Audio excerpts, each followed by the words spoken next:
पहले एक तत्वासूत्र की टीका पंडित फूलचंद जी ने लिखी थी, पन्ना लाल जी की लिखी छपी थी। उसके अंत में कुछ प्रश्नोत्तर छपे थे जो फूलचंद जी सिद्धांत शास्त्री ने लिखे थे धवला के आधार पर। वे 59 थे, 59 समझते हैं, 59, 60 में एक कम, मैंने वो पढ़े हैं। वो 59 में एक प्रश्न ऐसा खड़ा किया कि हमको जो चक्षु इंद्रियावरण कर्म का क्षयोपशम है वो आत्मा के उन्हीं प्रदेशों में है जो हमारे आंख के पास हैं, कि सारे में है क्या? यदि सारे में है तो वो कहते हैं फिर हमें हर जगह से दिखाई देना चाहिए। यहीं से क्यों दिखाई देता है, यहां से नहीं दिखाई देना चाहिए है? और यदि नहीं है तो फिर उतना में ही है क्या? वो तो है नहीं, है तो सब में। तो वो ये कहते फिर यहीं से क्यों दिखाई देता, सब जगह से दिखाई देना चाहिए। तो कहते देखो द्रव्य इंद्रिय यहाँ है, निर्वृत्ति उपकरण यहाँ है, लब्धि क्षय सब में है, निवृत्ति उपकरण यहाँ है। तो शर्त ये है, हमारा क्षयोपशम का स्वरूप ऐसा है कि जहाँ उसे जो उपकरण उपलब्ध होंगे वहीं से दिखाई देगा, ऐसा है। हम अभी नहीं आई ये बात समझ में। मैं पूछता हूँ कि एक अंधा आदमी है और एक आंख से देखता है।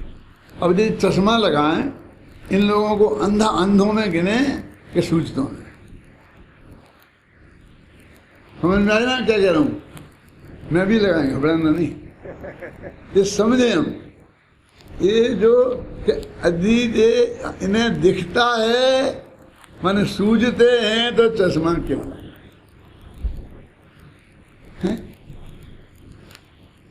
और यदि ये अंधे हैं तो इन्हें दिखता क्यों है? चश्मा लगाने से क्यों दिखता है? तो वो कहते इनके ज्ञान के क्षयोपशम में इसी प्रकार की योग्यता है कि इस तरह के निमित्त विद्यमान हो तो ही दिखेगा। जैसे हम और हरेक का है, ये आँख का ये है ना, इसमें एक ये और लग गया। अच्छा, और अब और तो कोई जरूरत नहीं है, चश्मा लग गया, अब तो फिर और कोई दिक्कत नहीं है क्या? क्या है? थोड़ा उजेला चाहिए।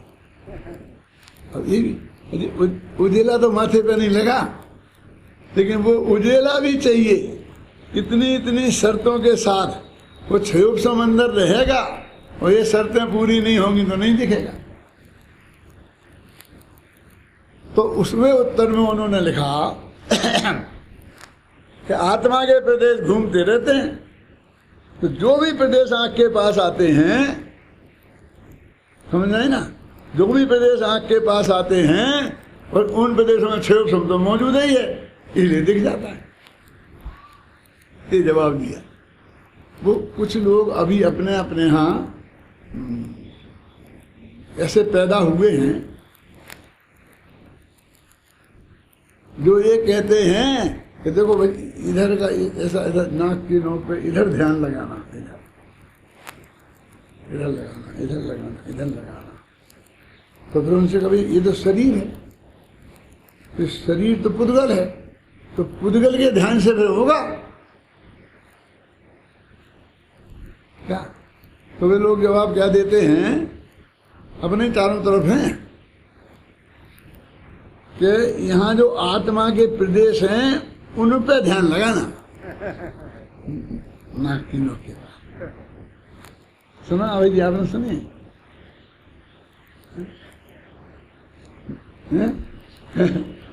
यहाँ क्योंकि उन्हें आत्मा का ध्यान, तो आत्मा वाले तो वे हैं बेचारे ऐसे फंस गए कि वे उसमें भी फंसे हैं और गुरुदेव श्री के तत्व में भी थोड़े से उलझे हैं। उलझे हैं, सुलझे तो है नहीं। तो हम यहाँ भी अब वो दिक्कत है कि आत्मा का ध्यान होना चाहिए और नाक का भी होना चाहिए। तो अगर नाक के पास जो आत्मा के प्रदेश हैं उनका ध्यान, तो मैं कहता नाक के वाले आत्मा के प्रदेश तो घूमते रहते अब उन्हें इसका पता नहीं है, ये पता नहीं था तो समझते यहाँ के प्रदेश अलग होंगे तो उन पर ध्यान केंद्रित करेंगे। अरे वे तो घूमते रहते हैं, तभी नाक वाले नामालूम गंदे से गंदा स्थान जो अपना माना जाता हो, जिसे आप मानते हो, क्यों वो वहाँ भी पहुँच जाते हैं और वहाँ वाले यहाँ भी आ जाते हैं। ये आपके जब जौबा में मुंह में ना लग जाए ना, सूद का खाती है ना वो आता है बहने, तो हाथ ऐसा ना लग जाए, इधर ना लग जाए, इधर तक चलेगा, इधर तक लगेगा तो कोई दिक्कत नहीं है, लेकिन इधर ना लगे, उससे धर्म भंग हो जाता है। लेकिन भैया इसमें शरीर का हिस्सा है, ये भी शरीर का हिस्सा है, तो यहाँ लगने में क्यों नहीं होता अधर्म, यहाँ लगने में क्यों अधर्म होता है? अरे वो वहाँ आत्मा, अरे आत्मा के प्रदेश तो बदलते रहते हैं, यहाँ वाले यहाँ आते हैं, यहाँ वाले यहाँ आते हैं। बोले क्या करें, तुम्हारे आत्मा का छूना जाए जहाँ, वहाँ तुम्हारा आत्मा रोजीने दिन में 24 घंटे दौड़ दौड़ के वहाँ जाकर छू छू के आ रहा है। वो है? जिस चीज को छूने से हमें हाथ धोना पड़ते हैं, वे भगवान आत्मा के प्रदेश उसे छू छू के आ रहे हैं। तो हम ये जो परम सत्य आगम के आधार पर है, ये सर्व भगवान की बताई हुई बात है, ये बताएं तो आप कहते थे मजाक उड़ाते हैं। चरणान योग का मजाक नहीं उड़ा रहे, हम सच्ची बात बोल रहे हैं। बोलो, ये आगम के आधार से बात नहीं बता रहे हैं, क्यों अन्ना जी? ये प्रदेश, मैंने कहा भाई ऐसा कोई है नहीं क्या? कुछ लोग कहते प्रैक्टिस करो, नाक पे प्रैक्टिस कर लो, फिर आत्मा का कर लेंगे ध्यान। अनादिकाल से तो इसलिए मैंने जवाब में लिखा अपनी ध्यान की किताब में, प्रैक्टिस तो है ध्यान की, क्योंकि ध्यान के बिना तो एक ही जीव कभी रहता ही नहीं है। क्यों? उपयोग की स्थिरता का नाम ध्यान है। और एक समय में तो हमें कुछ चीज समझ में ही नहीं आती, जब हमें ऐसे 5 मिनट तक देखें तब तो समझ में आता है कि ये रूमाल है। मैंने उपयोग की स्थिरता के बिना ये रूमाल भी हमारे ज्ञान का ज्ञान नहीं बनता। एक समय कहीं उपयोग लगाओ और वो चीज आप पकड़ सकते हैं, असंख्य समय बाद पकड़ में आती है। इसका मतलब हुआ असंख्य समय तक उपयोग रहा वहां, ख्याल नहीं ना, तब वो चीज पकड़ में आई है। तो ऐसा कहते हैं कि एक चीज ऐसी भी समझो कि ये आगम के आधार पर कि ऐसे आत्मा में एक शक्ति है, समझिए ना। आगम का भी भरोसा करो कुछ। हमको कहते जी आगम को नहीं मानते, आगम को नहीं मानते, आगम के विरुद्ध हैं। अरे जो जिसको तुमने आगम लिखित मान रखा है, वो तो ये सब साधारण से पंडितों की लिखी बातें हैं। अब मैं, और पंडित शब्द ऐसा है कि जितनी पिटाई करना हो कर लो। अभी मैं कुछ और बोलता हूँ, भट्टारक बोलता हूँ, कि बोलता हूँ तो मुश्किल पड़ जाएगा है? इसकी ऐसा है कि जितना भी कहना हो कह दो, तो अपना ही है ना, हम तो अपने से ही कह रहे। अरे आगम के आधार पर कितना हमारा डिपेंड है, एक एक चीज आगम के आधार पर है। जब आगम के प्रति आस्था प्रकट करने वालों को ये पता नहीं है कि तीर्थंकर 24 होते हैं, ये हमने आगम के ही आधार पर मान रखे हैं। पहले का नाम ऋषभ देव है, वो भी आगम के आधार पर किसी ने जाके देखा नहीं है, न अनुभव में नहीं आया है। तो आज ऋषभ देव, अजितनाथ, संभवनाथ, तीसरे संभवनाथ हैं, अभिनंदन नाथ नहीं है। ये सब आगम से ही जाना है, ये कोई अनुभव से नहीं जाना है। एक दफा आगम को तिलांजलि दे के तो देखो। तुम मनुष्य हो ये मानना संभव नहीं होगा, क्योंकि तुम मनुष्य हो। गतियां 4 प्रकार की हैं, ये भी तुमने शास्त्र में ही पढ़ी है। नरक गति देखी नहीं है, याद नहीं है, देखी तो होगी, पिटाई भई होगी जब, लेकिन याद नहीं है, न स्वर्ग न नरक। क्यों? लेकिन ये आगम से ही जाना। हम मनुष्य हैं, ये निर्णय भी आगम से किया है, चल भले ही मिथ्यात्व का कारण हो। ये देह हूँ, ये सारी चीजें तुमने आगम से क्या क्या मान रखा है पता नहीं है। बस अपने मतलब की बात आई तो मान ली, और नहीं आई तो हाथ खड़े कर दिए। हमें समय सार की 2 गाथाएं मिल गई। शास्त्र ज्ञान नहीं है क्योंकि शास्त्र कुछ जाने नहीं, शब्द ज्ञान नहीं है क्योंकि शब्द कुछ जाने नहीं। ज्ञान अन्य है और शब्द अन्य है। इसलिए तो हम कहते हैं ज्ञानन्य शब्द।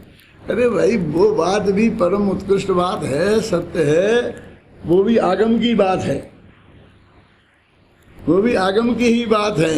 लेकिन और भी आगम है ना, हमको वो सीखना पड़ेगा कि एक ही प्रश्न का आगम में 4 उत्तर मिलेंगे, 4 तो गारंटी से मिलेंगे। टोडरमल जी ने लिखा ना सम्मा दर्शन की परिभाषा में, सत्यदेव शास्त्र गुरु की श्रद्धा का नाम सम्मा दर्शन है, आत्मा के अनुभव का नाम सम्मा दर्शन है, तत्वार्थ के सिद्धांत का नाम सम्मा दर्शन है? खुद लिखा क्या नहीं लिखा, और सबका बताया। और ऐसा नहीं कि एक आध झूठा है, कि चारों ही चीजें सम्मा दृष्टि के होती हैं। अब एक ने अगले देव शास्त्र गुरु की श्रद्धा को मुख्य दे दी, कट्टा दे दी, एक ने आत्मा के अनुभव को मुख्यता दे दी, एक ने तत्वार्थ सिद्धांत को मुख्यता दे दी। इतनी सी तो बात है। हाँ साहब, मुख्यता तो वही आत्मा की बात है। लेकिन ये देवशास्त्र गुरु की श्रद्धा ये भी कम मुख्य नहीं है, क्योंकि वो आत्मा इन देवशास्त्र गुरु ने बताया है। ये आत्मा किसने बताया है? ये देवशास्त्र गुरु ने बताया है भाई साहब। ये अगोलगत तो शक्ति इस टाइप की है, सद्गुणी हानि वृद्धि प्रत्येक जीव में है, स्वभाव से है, उसमें कोई कर्म वर्म का कारण नहीं है। अब इसके आगे फिर उत्पाद व्यय ध्रुवत्व शक्ति। अब ये देखो वस्तु के सारे स्वरूप हैं, ये एक पहले तो आत्मा की मुख्यता से थे, तो वो सिर्फ जीव पर घटित होंगे, और अब ये जो आ रहे हैं ये वस्तु स्वरूप की मुख्यता से हैं, तो ये 6 द्रव्य पर घटित होंगे। ये वो चित्त की बात थी, सच्चिदानंद, वो सच्चिदानंद की बात थी, और ये उस सच्चिदानंद में अकेले सत्य की बात है। उत्पाद व ध्रुव युक्तम सत्य है ना, है? तो कहते भगवान आत्मा में एक शक्ति ऐसी है कि वो प्रति समय उत्पन्न हो, प्रति समय बदले, एक समय बदले बिना ना रहे। उत्पन्न और व्यय माने उत्पन्न हो और व्यय हो, अभाव भी हो नष्ट भी हो, उसी समय उत्पन्न हो उसी समय नष्ट हो। पूर्व पर्याय की अपेक्षा व्यय हो, उत्तर पर्याय की अपेक्षा उत्पाद हो। कहते उत्पन्न होना और नष्ट होना ये परस्पर विरुद्ध हैं, फिर भी वे दोनों एक साथ हर वस्तु में। और चलो ये तो चले तो चले, फिर वो कहते हैं कि उसी के साथ में वो ध्रुव भी जाए, न उत्पन्न हो न नष्ट हो। ये कैसे होगा? ऐसा है, हम क्या कहने, उत्पाद व ध्रुव, उत्पाद व ध्रुवत्व सदृशी।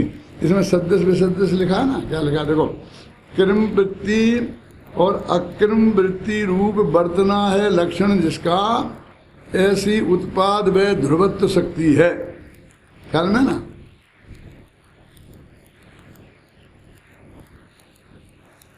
कृमवर्ती माने पर्याय और अकृमवर्ती माने गुण। देखो उसी वक्त पर्याय प्रति समय बदल रही है और वो गुण नहीं बदल रहा है। जैसे लोक में ऐसा कहता ना, ये चीजें पुरानी अच्छी होती हैं और ये चीजें नई अच्छी, चावल पुराना अच्छा होता है ना, फला चीज नई अच्छी होती है, एक नहीं गेहूँ ताज़ा अच्छा नहीं होता है, एकदम दस्त लग जाते हैं और वो 6 महीना रखा रहे तो फिर वो ठीक हो जाता है। हर एक चीज़ का ऐसा है, सब लोग जानते हैं। तो बोलते हैं तुम्हारा आत्मा पुराना अच्छा होता है कि नया? यदि नया अच्छा होता हो तो इतना नया है कि अभी एक समय पुराना भी नहीं है, क्या नहीं, नहीं, नहीं, नहीं। पुराना अच्छा होता है तो इतना पुराना है कि जितना उससे ज्यादा पुरानी और कोई वस्तु नहीं है दुनिया में, उतनी तो है। पुराना भी है और नया भी है। अब एक कहते कैसे, जैनी यही तो कहते हैं कि जैनी भी परस्पर विरुद्ध बातें बहुत कहते हैं, उसी को नया कहेंगे, उसी को पुराना कहेंगे, जबकि ये लोग के वे भी दिन रात हर बातों में ऐसा ही कहते रहते हैं। मैं एक उदाहरण देता हूँ कि एक खेत में एक कपास पैदा हुआ, तो वो जो आया ना फसल, तो एकदम नया है ना। अब वो कपास घर पे रखा रहा और 4 महीना तक नहीं बिका, फिर बाद में और नया माल आ गया, तो हमारे घर में 2 हो गए, एक पुराना स्टॉक और नया। अब कोई फसल दूसरी नई नहीं आई है, अबे जी फसल तो एक ही फसल का है, लेकिन हमने 4 महीना पहले खरीद लिया था, स्टॉक में था, अब उसी से बाकी बचा था ना किसान का, तो 4 महीने बाद खरीदा, तो हमारे लिए वो नया हो गया। पैदा एक साथ ही हुआ। अब वो कपास हमने बेचा और जिसने खरीदा तो उसने एकदम नया खरीदा, उसमें बदलाव कुछ नहीं, तो वो नया और वो पुराना, तो उसके यहाँ पुराना स्टॉक और नया स्टॉक, ऐसा नया पुराना होता रहता है। फिर उसका रुई बनाई, तो रुई नहीं बनी कि पुरानी, फिर रुई से सूत बनाया, तो सूत नया बना के पुराना, पुराने कपास का सूत नया बनता है कि पुराना। पर्याय बदलने का नाम तो नया है ना। वो लक्ष्मण जी जंगल में बैठे थे, सीता और राम सो रहे थे और वे पहरा दे रहे थे और सोच रहे थे कि भाई तरक्की किसे कहते हैं, कि तरक्की करो तरक्की करो तरक्की करो, आगे बढ़ो बोलते ना सब, तो आगे बढ़ना किसे कहते हैं। तो मैथिली संस्कृत ने एक पंक्ति लिखी है पंचवटी नामक किताब में, यदि परिवर्तन ही उन्नति है तो हम भी बढ़ते जाते हैं। कहते बदलते जाना, परिवर्तन होना, इसका नाम उन्नति। वैसे ही के वैसे नहीं रहना, बदलते रहना, बदलते रहने का नाम ही तरक्की है। तो हम भी बदल तो रहे ही है ना, रोज ही ना बदल रहे, कल जैसे आज नहीं है, आज जैसे कल नहीं है। अब हम तो बढ़ गए, इतने छोटे बच्चे थे अब जरा बड़े हो गए, तो बड़े हो गए कैसे, शरीर बढ़ गया, क्यों, तो शरीर के बढ़ने का नाम ही बढ़ना है, तो हम भी बढ़ते जा रहे हैं। तो मोदी क्यों बढ़ा, एक चाय वाला, बाकी के चाय वाले अभी आज तक चाय क्यों बेच रहे हैं?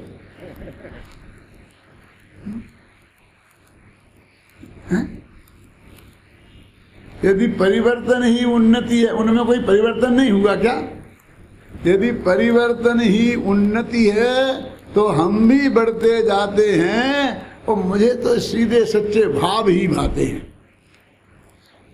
तो कहाँ चक्कर में पड़ना, तो बदलने का नाम ही नयापन है। तो प्रत्येक वस्तु निरंतर बदल रही है, train train train train train. अब वो उस पुरानी रुई से जो सूत बना वो नया, उस पुराने सूत से जो नया कपड़ा बना वो एकदम नया। और 3 साल पुराने स्टॉक हुए कपड़े से आज मैंने कुर्ता सिलाया तो नया सिलाया कि पुराना, बोला क्या है पुराने नए का हिसाब। अब पुराना अच्छा हो तो पुराना है, नया अच्छा हो तो नया है। तो ये कहते हैं उत्पाद व्यय, उत्पाद व्यय, प्रति समय उत्पाद व्यय माने प्रति समय नया और ध्रुव, प्रति समय उत्पन्न होकर नष्ट होकर के भी कायम है। अरे नष्ट हो रहा तो फिर नष्ट होना चाहिए, कायम कैसे है? कहते ये उत्पन्न होना और नष्ट होने ने उसके कायम पने को रंच मात्र भी क्षति नहीं पहुंचाई। ऐसा वस्तु का स्वरूप है क्या? सदृश और विसदृश ये शब्द भी आए हैं इसमें, अभी आएंगे, आगे पीछे अपन पढ़ेंगे। सदृश और विसदृश माने वो बदलता गया ना, विसदृश होता गया। पहले जैसा था वो पर्याय नई अलग टाइप की है, और वो ध्रुव नाम की पर्याय सदृश है, माने उसमें सदृश और विसदृश दोनों एक साथ चल रहे हैं। ये बहुत कुछ कल जैसा ही है और बहुत कुछ बदल गया है। क्या कल ही जैसा तो है। कल भी ये 9 से 10 बजे तक मैं प्रवचन कर रहा था यहाँ और आप सब सुन रहे थे, है ना? और आज भी कर रहा हूँ। क्या बदला बताइए? कुछ नहीं बदला ना। कि गाथा बदल गई ना, शक्ति बदल गई ना, आप बदल गए ना। आप वहाँ बैठे थे, आज यहाँ बैठे हैं। कल सीधी पालथी मार के बैठे थे, आज ऐसे बैठे। कितना बदल गया। यदि बदलना देखो तो बहुत बदल गया। क्यों? और नहीं देखो तो कुछ नहीं बदला। सनत कुमार चक्रवर्ती के मामले में ये बात आती है कि वे कामदेव तो थे ही, बहुत सुंदर थे। उनके रूप की प्रशंसा इंद्र की सभा में होती थी। तो 2 देवों के मन में ऐसा भाव आया कि हम जाके देखें तो वो कितना सुंदर है। तो वो जाकर के वहाँ आए देखने के लिए उनके राजमहल में। तब वे आए जब वे नहा रहे थे अपने गुसलखाने में, बाथरूम में। तो उन्हें चैन नहीं पड़ी कि जब आ जाएंगे बाहर राज दरबार में, यहाँ वहाँ, तब मिल लेंगे, तब देख लेंगे। अब वो तो देव थे तो उनको तो वहाँ देखने में क्या दिक्कत थी। उनने वहाँ देखा और देख करके बहुत संतुष्ट हुए, बहुत संतुष्ट हुए। फिर जब वे बाहर आए तो उनसे भी मिले और उन्होंने अपनी सब बात बताई कि हमने ऐसा सुना था, इसलिए हमको बहुत इच्छा हुई थी, हम देखने आए, लेकिन जैसा उनने कहा था आपका रूप वैसा ही है। तो चक्रवर्ती ने क्या कहा, अभी क्या देखा तुमने? अभी मैं सज धज कर जब राज दरबार में बैठूंगा मुकुट मुकुट लगा करके, तब देखना। यदि मेरा सौंदर्य देखना है तो तब देखना। क्या? तो उन्होंने कहा ठीक है, तब भी देख लेंगे, उसमें क्या है, तब भी देख लेंगे। लेकिन जब वे राज दरबार में पहुंचे हो, वे सज के बैठे थे, तो उन्होंने कहा अब देखा? कि हाँ देखा साहब। क्या देखा? कि जो बात वो बाथरूम में थी वो अभी नहीं है। क्या बात करते हो, अब तो मैं और ज्यादा सुंदर हो गया, एकदम बराबर क्रीम पाउडर पोत पात कर। कि नहीं है, नहीं है। तो उनने उदाहरण दिया, एक कटोरा, एक लोटे में जल बुलाया और जल भरा हुआ था बिल्कुल लोटे को। कहा कि देखो ये कलश को आप सब देखो, पूरे राज दरबार को दिखाया कि भरा है, कि हाँ भरा है, भरा है, भरा है, भरा है। फिर उसने क्या किया कि उसको ऐसा पीछे किया और उसमें एक तिनका डाला, तिनका, वो तिनका को निकाला तो उसमें एक बूंद आ गई ना पानी की, तो उसको ऐसा हाथ में रख लिया और फिर बताया कि देखो ये घड़ा भरा है कि खाली हो गया। सब ने कहा कहाँ खाली है, भरा है, भरा है। तो उसने कहा देखो एक बूंद मैंने ये निकाली, ये निकली ना इसमें से, तो उतना खाली हुआ ना।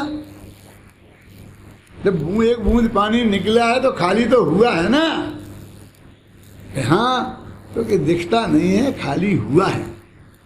जिनकी सूक्ष्म दृष्टि होगी उन्हें दिखेगा। तो ऐसे आपको दिखता नहीं है, लेकिन कुछ निकल गया, जो जब था वो अब नहीं है। मालूम क्या हुआ था? शास्त्र में लिखा है कि उस वक्त के पहले उनके शरीर में कुष्ठ रोग नाम की बीमारी का कीटाणु नहीं था, और जब वे राज दरबार में पहुंचे उस वक्त वो कीटाणु ने प्रवेश कर लिया था। आप जानते हैं कि कुष्ठ रोग का कीटाणु 40-40 वर्ष पहले अपने शरीर में प्रवेश करता है, आपको पता ही नहीं चलता, और 40-40 वर्ष तक पता नहीं चलता, और धीरे धीरे बढ़ता रहता है। जब वो इतना बढ़ जाता है, जब ऊपर आता है, जब आपको पता चलता है ना, तब कुछ नहीं हो सकता। दवाई है तो जब दवाई खाओगे तो उसी गति से वो कम होता है, तो 40 वर्ष में वो ठीक होगा, तब तक तुम मर जाओ।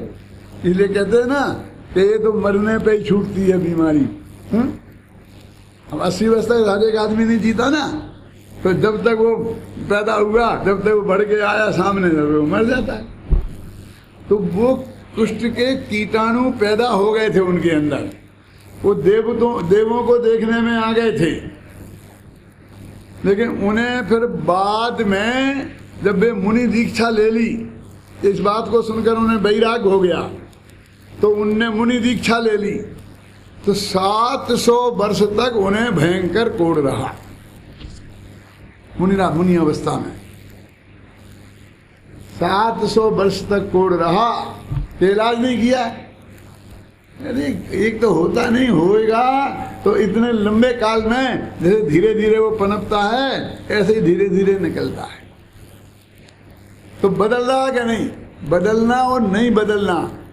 सर्वज्ञ भगवान कहते हैं कि प्रति समय बदल रहा है और प्रति समय नहीं बदल रहा है, लेकिन सूक्ष्म दृष्टि वाले की समझ में आता है, हर एक की में नहीं आता। स्थूल वालों को स्थूल बदले तब समझ में आता है, ख्याल में आई ना। सर्वज्ञ भगवान को आता है, उन्होंने बताया है। ये जानते ना भैंस का नेचर कैसा होता है कि अपन ने यहाँ दीवार के पास खड़े हों और भैंस आए और ऐसा घिस्सा मारते हुए निकले, उसे तो पता नहीं, ध्यान नहीं रहता ज़्यादा, तो अपन पिट जाते हैं। तो अपन उसको डंडा मारो पीठ पे, धम धम धम धम, तो जब तक 5-6 पड़े तब तक तुझे पता ही नहीं चलता है, तब तक तो तुम पितल जाते हो। स्थूल बुद्धि बोलते ना, तब तक 5-6 डंडे पड़े तब उसे क्या होगा, तो भी समझ में नहीं आता कि क्या है, कि कोई आदमी मेरे कह रहा है कि यहाँ से हट जाओ। यानी वो उसे समझ में आया कि हटना है तो हटे, और गाय को जरा ऐसा करो तो उचक के भाग जाएगी। उनकी उसमें इतना फर्क होता है सेंसेशन में, ऐसा हम में और आप में इतना फर्क है। बारीक से बारीक बात एक आदमी की समझ में बहुत जल्दी आ जाती है और एक की समझ में बहुत धीरे धीरे धीरे आती है और नहीं भी आती है, ख्याल में आई ना। लेकिन केवल ज्ञान का में बात है, आगम ज्ञान से अपन को समझ लो। एक उत्पाद व द्रव्य, एक वस्तु में एक ऐसी शक्ति है कि प्रत्येक द्रव्य में बिना किसी कर्म के उदय वगैरह से इसमें प्राणामिक भाव के रूप से हमेशा विद्यमान रहता है। अब अपनी कितनी हो गई, उत्पाद व ध्रुवत्व तक हो गई ना, 18 शक्तियाँ हो गई है ना। 18वीं अब परिणाम शक्ति है। ये परिणाम शक्ति वो है जो कलश में आती है ना, स्वभाव भूता परिणाम शक्ति है ना। जो 2 कलश आते हैं ना, पुद्गल में और जीव में, स्वभाव भूत परिणाम शक्ति है, ये वहाँ से निकाली हुई परिणाम शक्ति है। उसका हिंदी पद्यानुवाद बहुत अच्छा है। जब पुद्गलों में है बराबर, क्या है, परिणमन की शक्ति जल,